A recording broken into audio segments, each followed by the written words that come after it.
So the deployment case, we see into three key buckets. Customers who start net new as a POV or demo or POC, they start with single fabric and single app. That could be the one case where if you need to run Nexus Insight, you need to make sure that you have in-band IP connectivity, because for flow telemetry requirement, you need to have that in-band connection from the Nexus dashboard platform to the app. So here you deployed a minimum 3-node clusters, uh, and depending on the scale requirement, you can connect the in-band configuration from the fabric.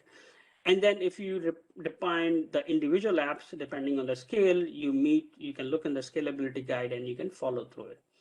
The second key deployment, which we are seeing pretty commonly, is customers who has multiple fabric. They might have within the same time zone, let's say have East Coast, 2 or 3 different ACI fabric or DCNM fabric. Rather than using multiple of them, I might host in one ND platform as long as they meet the requirement of bandwidth and latency. And I want to even host different application. And this could be over a period of time. Let's say I start with Nexus Insight initially, and then later on I decided, oh, can I add multi-site orchestrator, because now I want to interconnect them across different fabric as well. So yes, Nexus Dashboard Platform supports it. We also give you N+1 redundancy, so you can add even a master standby node as well. And depending on the sizing requirement, you can have co-hosting. Then what we are also looking for future, which is going to come in Nexus Dashboard 2.1, is multiple fabric with local apps.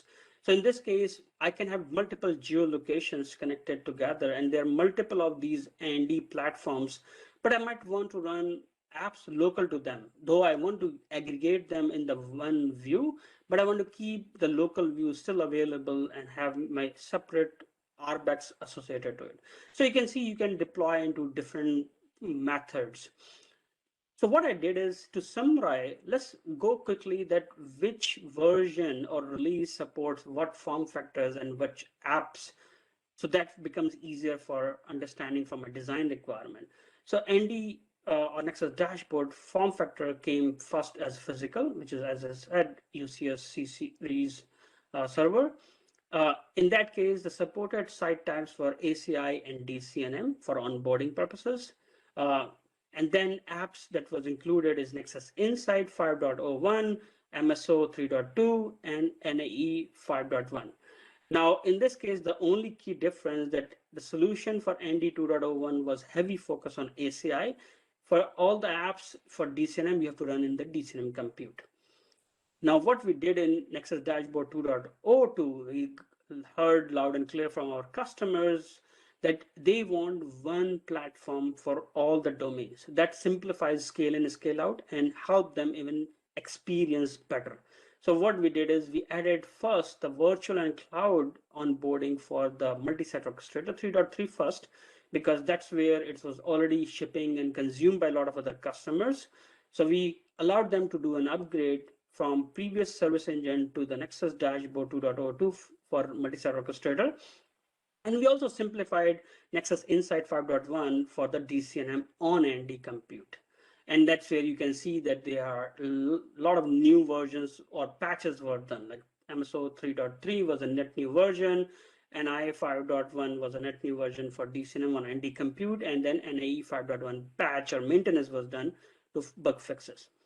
Then what we are upcoming very shortly is Nexus Dashboard 2.1. which is another major release. Here we will allow you to do physical, virtual, and the cloud, all the three combination of clustering for both ACI and DCNM. Now, so in this case, you can onboard all these together in the same platforms, and you can also have one Nexus Insight app for both ACI and DCNM, which is a hybrid fabric. And you will see the second phase of unification comes at that time, which is Nexus Insight 6.0, where we will integrate with assurance capability as well. And we add net new application like Nexus Data Broker, as well as third-party application like ServiceNow and Splunk. So that gives you a pretty good summary that how we are doing in a phase approach to give you all the core functionality that you need to get better unification, better experience.